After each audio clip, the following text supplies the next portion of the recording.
وَلَكِنْ لِيَبْلُوَكُمْ فِيمَا آتَاكُمْ فَاسْتَبِقُوا الْخَيْرَاتِ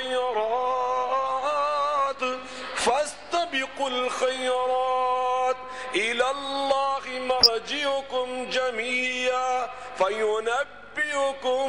فَيُنَبِّئُكُمْ بِمَا كُنْتُمْ فِيهِ تَخْتَلِفُونَ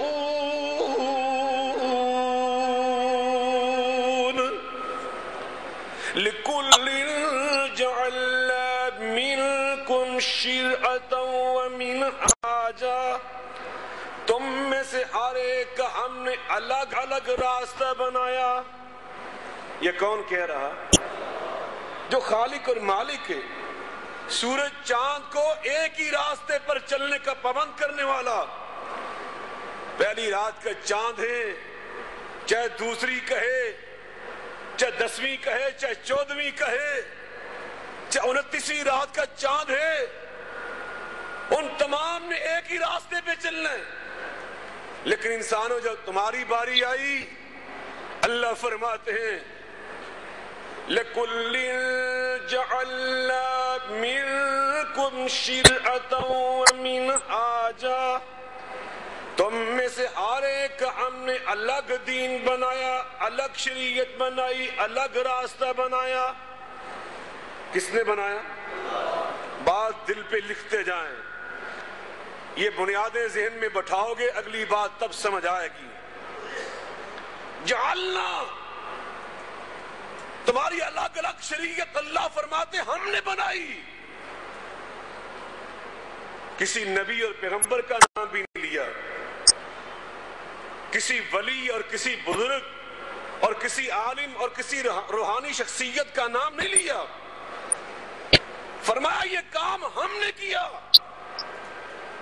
اور آگے فرمایا وَلَوْ شَاءَ اللَّهُ لَجَعَلَكُمْ أُمَّةً وَاحِدَةً، اور اگر اللہ چاہتا تو تم سب کو ایک امت بنا دیتا۔ اگر اللہ چاہتا تم سب کو کیا کرتا؟ تو بتاؤ دنیا میں جتنے انسان بستے ہیں اور بستے چلے آ رہے ہیں، یہ ایک امت میں شامل ہیں یا الگ الگ امتوں میں شامل؟ اس لیے کہ اللہ کا فیصلہ ہے۔ اگر اللہ یہ چاہتا تو تم سب کو ایک امت بنا دیتا۔ یہ اللہ کی مشیت ہے، اللہ کی چاہت ہے کہ انسان ایک امت نہ ہو۔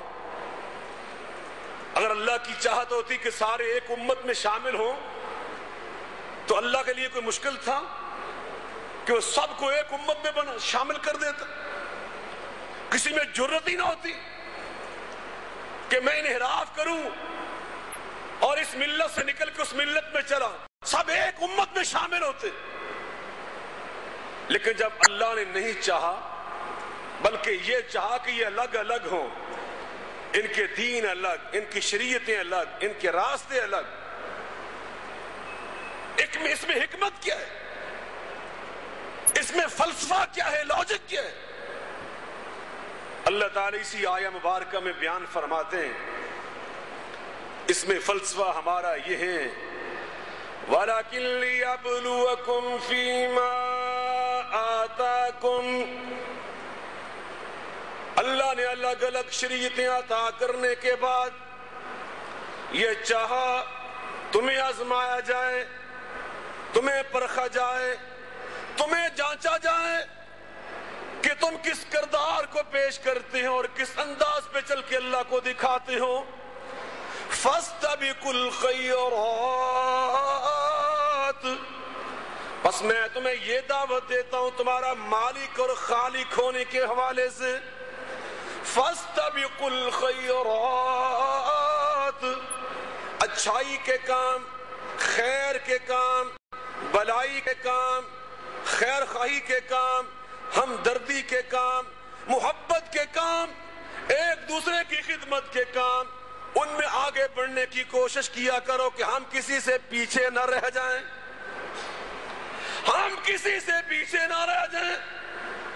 آگے بڑھنے کی کوشش کرو اور یاد رکھو فَيُنَبِّئُكُمْ وَإِلَى اللَّهِ مَرْجِعُكُمْ جَمِيعًا، تم سب نے اللہ کے پاس واپس پلٹنا ہے. فَيُنَبِّئُكُمْ بِمَا كُنتُمْ فِيهِ تَخْتَلِفُونَ،